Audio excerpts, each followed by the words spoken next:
या कह सकते हैं अनलॉक फेज 1 में बहुत सारी रियायतें दी जा रही हैं। इन रियायतों के साथ देश भर में बदलाव देखने को मिल रहे हैं। गाड़ियां सड़कों पर वापस आ चुकी हैं और लोग अपने अपने दफ्तरों की ओर बढ़ गए हैं। ऐसे में चीनी बीमारी के संक्रमण का खतरा और ज्यादा बढ़ चुका है। अनलॉक फेज 1 में आपको किन चीजों का ध्यान रखने की जरूरत है और किस तरह की छूट आपको देखने को मिलेगी, सभी जानकारी हम आपको आज के वीडियो में देखने वाले हैं, इसलिए वीडियो को अंत तक जरूर देखें। सबसे पहले तो हम चीनी बीमारी से संक्रमितों का आंकड़ा एक बार देख लेते हैं। पिछले 24 घंटे में 8,444 मामले बढ़े। अब तक 2,65,000 केस। देश में बीमार और ठीक हुए मरीजों की संख्या बराबर पर पहुंची। चीनी बीमारी के केस हर घंटे बढ़ रही हैं। चलिए बढ़ते हैं आज की बड़ी हेडलाइंस की तरफ। आज आप देखेंगे लॉकडाउन में बेरोजगारी के साथ साथ महंगाई भी बढ़ी। जानिए क्या क्या हुआ महंगा और लॉकडाउन के किराए के लिए मकान मालिक ने किया परेशान तो पुलिस वाले ने उसकी कर दी ये हालत। साथ ही साथ स्कूल बंद होने के बावजूद पेरेंट्स पर फीस जमा करने का दबाव। जानिए पूरी खबर।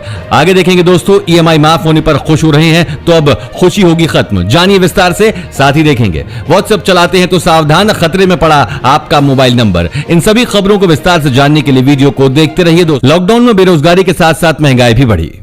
जानिए क्या क्या हुआ महंगा। जयपुर में सरकार ने जनता को बहुत बड़ा झटका दिया है। जहां पहले ही लॉकडाउन में महंगाई से लोग बेहाल हैं, वहीं सरकार ने पेट्रोल, डीजल, गैस सिलेंडर जैसी जरूरी चीजों का रेट और बढ़ा दिया है। महामारी और लॉकडाउन के बीच आर्थिक संसाधन जुटा रही जयपुर सरकार ने शराब पर भी टैक्स बढ़ा दिया है। प्रदेश में 2 जून से विभिन्न प्रकार की शराब की बोतल पर अब 1.5 से 30 रुपए तक सरचार्ज लगाया है।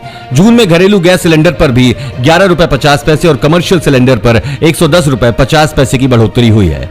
गैस की बढ़ी कीमतों से उपभोक्ता परेशान है। कीमतों में हुए इस परिवर्तन के बाद अब उपभोक्ताओं को खाते में मिलने वाली सब्सिडी का पैसा नहीं आएगा। इसके पीछे कारण सब्सिडी और नॉन सब्सिडी सिलेंडर दोनों की कीमत बराबर होना है। लॉकडाउन में किराए के लिए मकान मालिक ने किया परेशान तो पुलिस वाले ने कर दी उसकी ये हालत। ऐसे समय में जब लोग महामारी से पीड़ित चल रहे हैं, लॉकडाउन के बीच संकट में लोगों की मदद करने की जगह कुछ लोग ऐसे भी हैं जो स्थिति का फायदा उठाने से नहीं कतरा रहे हैं। इसी तरह की घटना पुणे में हुई। एक महिला मकान मालिक ने लॉकडाउन के बीच किराए का भुगतान करने के लिए एक एंट्रेंस एग्जाम की तैयारी करने के लिए पुणे आई एक छात्रा को उसके किराए के लिए जबरदस्ती की। एक रिपोर्ट के अनुसार पुलिस ने अब छात्र को किराए का भुगतान करने के लिए मजबूर किया। श्रेया लीमन के रूप में पहचाने गए मकान मालिक को पकड़ लिया गया है। पुलिस के मुताबिक महिला ने कथित तौर पर एक छात्र से किराया वसूल कर राज्य सरकार द्वारा जारी लॉकडाउन दिशा निर्देशों का उल्लंघन किया है। दोस्तों, इस चैनल पर हम आपको देश और दुनिया भर की सबसे बड़ी खबरें सबसे पहले बताते हैं। अगर आपको भी दुनिया भर की खबरें सबसे पहले चाहिए तो चैनल को बिना भूले नीचे दिए गए लाल बटन को दबाकर सब्सक्राइब जरूर कर दें और बेल आइकन प्रेस कर दें। स्कूल बंद होने के बावजूद पेरेंट्स पर फीस जमा करने का दबाव। महामारी के चलते लॉकडाउन ने हर व्यवसाय और रोजगार को प्रभावित किया है, लेकिन शिक्षा को व्यवसाय के रूप में अपनाने वाले निजी संस्थानों ने लॉकडाउन के इस दौर में भी अपनी आमदनी का जरिया ढूंढ लिया है। सभी स्कूल बंद हैं और कई पेरेंट्स ने बच्चों की फीस जमा नहीं की है और शासन के निर्देश के अनुसार लॉकडाउन के दौरान फीस लिए जाने की मनाही है। इसके बावजूद कुछ स्कूलों में ऑनलाइन फीस जमा किए जाने पर दबाव बनाए जाने की शिकायतें सामने आ रही हैं। इसको लेकर लोगों द्वारा विरोध भी किया जा रहा है। बावजूद इसके ये सब जारी है। इस वीडियो को देखते रहिए दोस्तों, क्योंकि आगे आने वाला है। इन 3 राज्यों ने 30 जून तक बढ़ाया लॉकडाउन, कोई छूट नहीं। ईएमआई माफ होने पर खुश हो रहे हैं तो अब खुशी होगी खत्म। लॉकडाउन के शुरू होने के कुछ हफ्तों बाद ही सरकार ने ईएमआई भरने वालों के लिए एक राहत का निर्देश जारी किया था। इसमें सरकार ने 3 महीने तक ईएमआई को रद्द करने की बात रखी थी। अगर कोई भी लॉकडाउन में नौकरी चले जाने या कम वेतन से परेशान होकर ईएमआई भरने की स्थिति में नहीं थे तो उन्हें यह ऑप्शन दिया गया था कि वो 3 महीने तक अपनी ईएमआई को रद्द कर सकें। लेकिन अब जैसा कि आप जानते हैं 3 महीने का समय खत्म हो चुका है और अब लॉकडाउन के खत्म होते होते ईएमआई दोबारा भरना पड़ सकता है। वहीं आपको यह भी बता दें दोस्तों कि जिन भी लोगों ने ईएमआई को 3 महीने तक रद्द किया है उन्हें ब्याज के तौर पर बैंकों के ब्याज की फीसदी के हिसाब से किश्त की रकम ज्यादा भरनी पड़ सकती है। व्हाट्सएप चलाते हैं तो सावधान, खतरे में पड़ा आपका नंबर। व्हाट्सएप का इस्तेमाल करने वाले करोड़ों यूजर्स के लिए जानकारी है। व्हाट्सएप पर एक ऐसे बग यानी दिक्कत का पता चला है जो कि आपके मोबाइल नंबर को खतरे में डाल सकता है। इसकी वजह से आपके मोबाइल नंबर को आसानी से गूगल पर सर्च किया जा सकता है, जिससे हैकर्स कुछ भी कर सकते हैं। दोष ढूंढने वाले रिसर्चर का दावा है कि मोबाइल नंबर्स को गूगल सर्च पर डाला जा रहा है, जिससे किसी को भी आसानी से इसके बारे में पता चल सकता है। यह बग व्हाट्सएप के क्लिक टू चैट फीचर पर मिला है। अतुल नाम के इस व्यक्ति ने इस बग को खोजा है, जिसके अनुसार नंबर सर्च होने से किसी भी व्यक्ति की गुप्त चीजों के लिए खतरा हो सकता है। क्लिक टू चैट ऑप्शन से कोई भी व्यक्ति बिना किसी का नंबर सेव किए आसानी से चैट कर सकता है। जयराम ने ऐसे में जो लोग इस तरह से चैट करते हैं उनका फोन नंबर आसानी से गूगल सर्च रिजल्ट में आ जाता है। इन 3 राज्यों ने 30 जून तक बढ़ाया लॉकडाउन, कोई छूट नहीं। भारत में जारी संकट के बीच अनलॉक 1 के बीच पाबंदियों में छूट दी गई है। कई राज्यों ने धार्मिक स्थल, रेस्टोरेंट और मॉल्स तमाम चीजों को थोड़ी छूट के साथ खोला है। इसी बीच मिजोरम ने बढ़ती चीनी बीमारी के मामले को देखते हुए कंप्लीट लॉकडाउन को 2 हफ्ते और आगे बढ़ाने का फैसला लिया है। मिजोरम सरकार की तरफ से बताया गया कि सीएम जोरमथांगा की अध्यक्षता में हुई बैठक के दौरान राज्य की मौजूदा स्थिति को देखते हुए पूरे लॉकडाउन को 9 जून से 2 हफ्ते और बढ़ाने का फैसला लिया गया है। इतना ही नहीं, राज्य में क्वारंटाइन की समय सीमा भी बढ़ा दी गई है। अब यहां 14 दिन के बजाय 21 दिन यानी पूरे 3 हफ्ते क्वारंटीन में रहना होगा। मिजोरम में फिलहाल संक्रमितों का आंकड़ा काफी कम 42 है। राज्य में महामारी से अब तक 1 मरीज ठीक हो चुका है और अभी 41 एक्टिव मामले हैं। हालांकि ओडिशा और पश्चिम बंगाल ने भी लॉकडाउन को 30 जून तक बढ़ा दिया है। ओडिशा में जनता के लिए सभी धार्मिक स्थल, पूजा स्थल और मॉल 30 जून तक बंद रहेंगे। ओडिशा में अब तक 2994 लोग पॉजिटिव पाए गए हैं, वहीं 9 लोगों की मौत हुई है। वहीं पश्चिम बंगाल में अब तक 8187 लोग महामारी की चपेट में आ चुके हैं, जबकि 337 लोगों की मौत हो चुकी है। इसी के साथ आगे देखेंगे दोस्तों, रेलवे में ट्रेनें चल रही हैं खाली, क्या यह है महामारी का खौफ?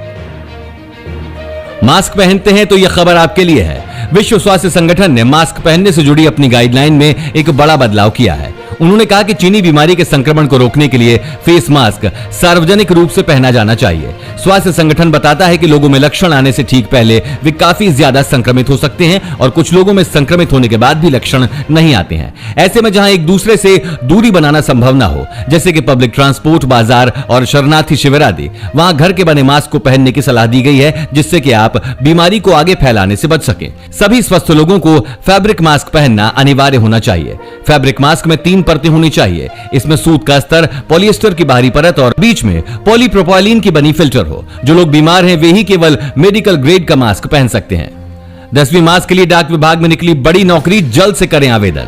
दोस्तों, 10th पास के लिए उत्तराखंड डाक विभाग ने ग्रामीण डाक सेवक पदों के लिए भर्ती प्रकाशित की है। इस रोजगार के लिए आपको आवेदन ऑनलाइन करना होगा। सभी उपयोगी जानकारियों को ऑफिशियल वेबसाइट में जाकर भरना होगा। रिक्त पदों की संख्या 724 है। आवेदन करने की डेट है 8/6/2020 और आवेदन करने के लिए अंतिम तिथि 7 जुलाई 2020 है। उम्मीदवार की आयु 18 से 40 वर्ष तक होनी चाहिए। इच्छुक उम्मीदवार recruitment.guru पर जाकर आवेदन करें। रेलवे में ट्रेनें चल रही हैं खाली, क्या यह है महामारी का डर? महामारी के डर से लोग घरों में बैठने को मजबूर हो गए हैं। गर्मी के दिनों में ज्यादातर लोग घूमने के ख्याल से घर से निकला करते थे, लेकिन बच्चों की छुट्टियां होने के बावजूद अब लोग बड़ी दूरी की यात्रा से बच रहे हैं। अभी तक इतिहास में यह पहली बार देखा जा रहा है कि ट्रेन से सफर करने की मारामारी नहीं है, जबकि ट्रैक पर महज 230 स्पेशल ट्रेनें ही चल रही हैं। नई दिल्ली से अन्य रूट के लिए चलने वाली ट्रेनों में भीड़ है, तो वहीं वापसी में आने वाली ज्यादातर ट्रेनें खाली आ रही हैं। रेल मंत्रालय और ट्रेन चलाने की तैयारी में तो है, लेकिन यात्रा करने वालों को देखकर समझ होगा चीनी बीमारी का टेस्ट। दिल्ली में महामारी से हालात लगातार बिगड़ते जा रहे हैं, जिसकी जांच अब दिल्ली के मुख्यमंत्री अरविंद केजरीवाल तक पहुंचती नजर आ रही है। सीएम अरविंद केजरीवाल के अंदर चीनी बीमारी जैसे लक्षण पाए गए हैं, जिसके बाद उन्होंने खुद को आइसोलेट कर लिया है। आज उनका टेस्ट होगा। अरविंद केजरीवाल की तबीयत रविवार शाम से गड़बड़ है। उन्हें खांसी और बुखार की शिकायत है, जिसके बाद अब आज सीएम केजरीवाल का टेस्ट कराया जाएगा। अरविंद केजरीवाल की तबीयत को लेकर जैसे ही खबरें आई, उसके बाद उनके स्वास्थ्य को लेकर कई नेताओं ने चिंता व्यक्त की है। दिल्ली में बीजेपी के नए अध्यक्ष आदेश गुप्ता और पुराने दोस्त कुमार विश्वास ने केजरीवाल के जल्द स्वस्थ होने की कामना की है। वहीं केजरीवाल ने अपनी सारी मीटिंग्स कैंसिल कर दी हैं और खुद को आइसोलेट कर दिया है।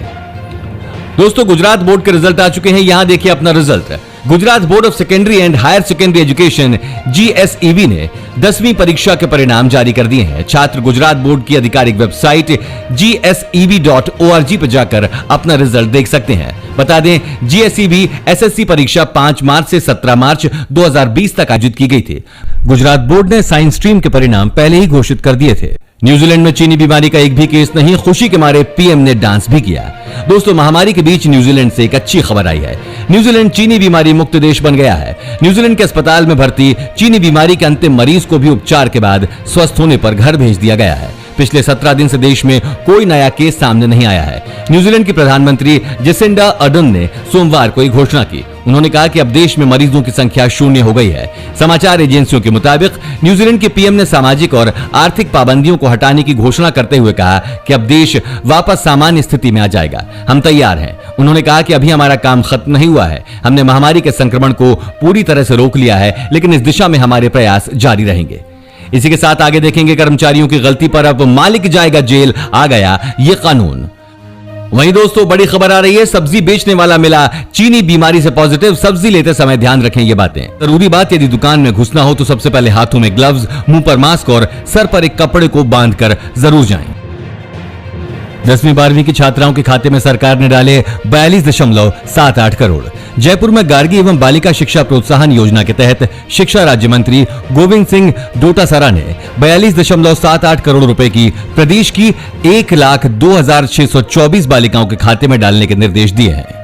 बालिकाओं के खाते में 2 से 3 दिनों में राशि आ जाएगी। गार्गी पुरस्कार हेतु कक्षा 10वीं की पात्र 42,644 बालिकाओं को 12.79 करोड़ तथा कक्षा 12वीं की पात्र 59,980 बालिकाओं को 29.99 करोड़ रुपए दिए जाने हैं। इसके लिए शिक्षा विभाग द्वारा फरवरी मार्च में ऑनलाइन आवेदन भरवाए गए थे। कर्मचारियों की गलती पर अब मालिक जाएगा जेल, आ गया ये कानून।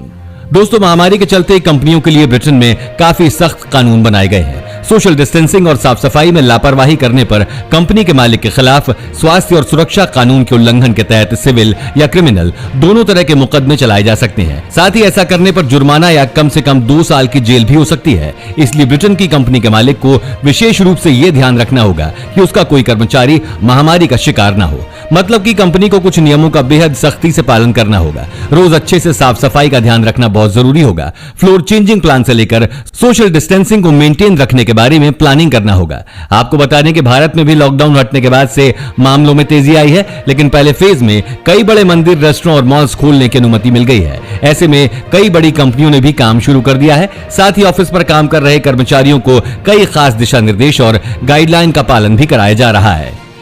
वहीं दोस्तों अमेरिका से बड़ी खबर निकल कर आ रही है। डोनाल्ड ट्रंप ने भारत के लिए एक बहुत ही डरावनी बात कही है। अमेरिकी राष्ट्रपति ने कहा है कि अगर सही तरीके से जांच की जाए तो अमेरिका के मुकाबले भारत में लोग अधिक संक्रमित होते। अमेरिका स्थित जॉन हॉपकिंस के रिसोर्स सेंटर के अनुसार दुनिया की महाशक्ति अमेरिका में 1.9 मिलियन रोगी हैं, जबकि भारत में संख्या 2 लाख को पार कर गई है। भारत में अब महामारी के मामले तेजी से बढ़ रहे हैं। महामारी के मामले जो बढ़े हैं उसमें कुछ हद तक हम सब का हाथ है। इसलिए हम आपसे यही गुजारिश करेंगे कि चीनी बीमारी से बचने के लिए हर सुरक्षा नियम को अपनाएं। यह आपकी जान और इस दुनिया में सबकी जान का सवाल है। दोस्तों चीनी बीमारी के बढ़ते मामलों को देखते हुए क्या आपको भी लगता है कि शॉपिंग मॉल, मंदिर और मस्जिद खोलने का निर्देश सही था? हमें अपना जवाब नीचे कमेंट में जरूर लिखें। और अगर आपको ऐसे ही न्यूज हर रोज अपने मोबाइल फोन पर चाहिए तो बिना भूले हमारे चैनल को नीचे दिए गए लाल बटन को दबाकर सब्सक्राइब जरूर कर दें और साथ ही बेल आइकन प्रेस करना न